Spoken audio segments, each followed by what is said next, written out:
I'm David Schuster in Washington. We want to update you on the terror attacks in Mumbai, India, the financial capital of that country. There are 3 different locations tonight where apparently the hostage confrontation continues. You're looking at live pictures from outside of the Trident Hotel, where just a few minutes ago, NDTV, which is our international partner broadcasting from India, reported that Indian troops had taken up positions all around the hotel and seemed to be massing for an assault where they would essentially storm into the hotel to try to free the hostages. And again, they were reporting a few minutes ago that the hostages included at least 5 or 6 Israelis who were apparently taken hostage on the 19th floor of the Trident Hotel. There are also perhaps as many as 100 hostages who remain essentially being held in the Taj Hotel. And there was another location, Nariman House, which used to be a location where that was run by Chabad, which is a Jewish Orthodox organization, a house in Mumbai. That was apparently also the site of another hostage situation. In all, NDTV is reporting 11 attack locations in this series of attacks, and more than 100 people killed. Let's listen now to the reporter who is outside the Trident Hotel describing the latest situation there. Let's listen. That the Prime Minister has called an emergency cabinet meeting, and he will be addressing the country.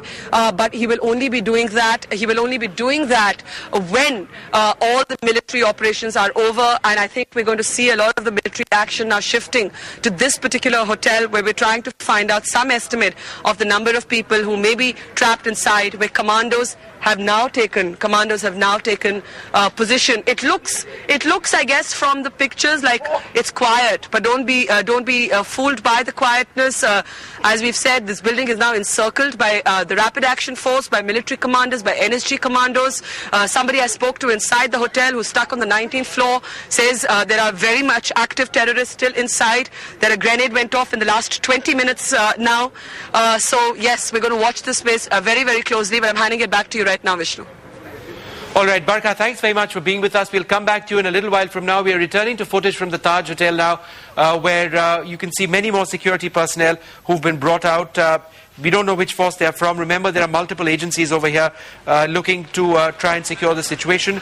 There is the Rapid Action Force, there's the commandos of the Indian Army, regular soldiers of the Indian Army, the National Security Guard, Marine Commandos, the Anti-Terror Squad, various arms of the Maharashtra Police. So that's the situation now. Fresh footage coming in from the Taj Hotel at Kolaba.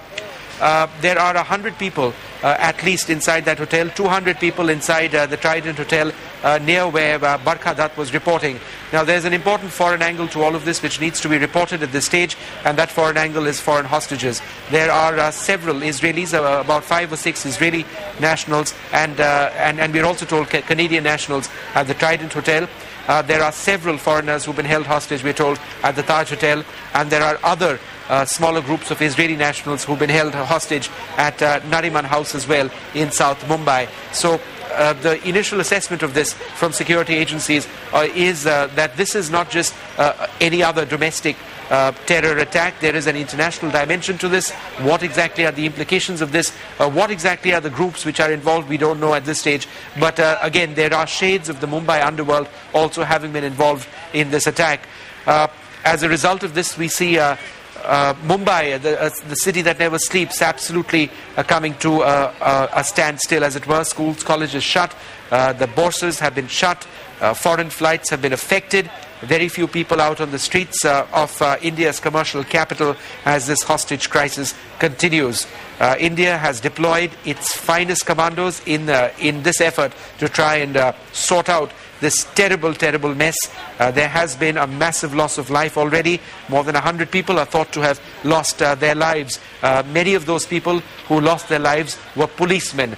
Some of those killed include Hemant Karkare, the anti-terror squad chief. He was a man who was under intense pressure for accusations of bias in the Malegaon blast case.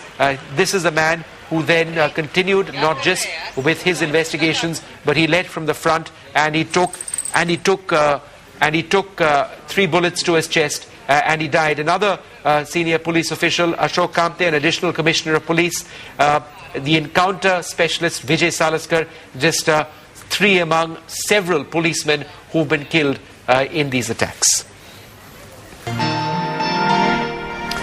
So that was a live reporting right there from NDTV. And again, just to update their reporting, they're reporting more than 100 people killed, at least 100 hostages held at two different hotels. The Trident Hotel, where they reported at least 5 or 6 Israelis are being held on the 19th floor, and then perhaps at least another 100 foreigners and hostages being held at the Taj Hotel, which is perhaps the more famous of the two. The Trident, of course, is that multi-story building, the very tall one, which they reported had now been surrounded by Indian commandos, with every indication that those commandos might storm the Taj Hotel at any moment. And then, of course, the third location where apparently there were hostages and the situation remains unclear right now is the Nariman House, which is a house that was used by Israeli foreign nationals. In all, 11 different locations attacked. 3 of them, as we speak, continue to essentially have a standoff. But there were other locations where the loss of life was very severe, including the train station, the airport, and a hospital.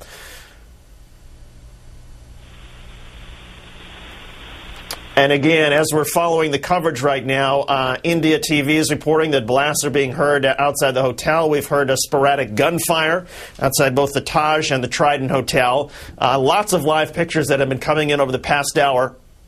And joining us now on the phone is Evan Coleman, NBC terrorism analyst. And Evan, first of all, what do you make of the latest? It appears that Indian troops are preparing at least to conduct some sort of operation at least one of the hotels. I suppose this is their only option, right?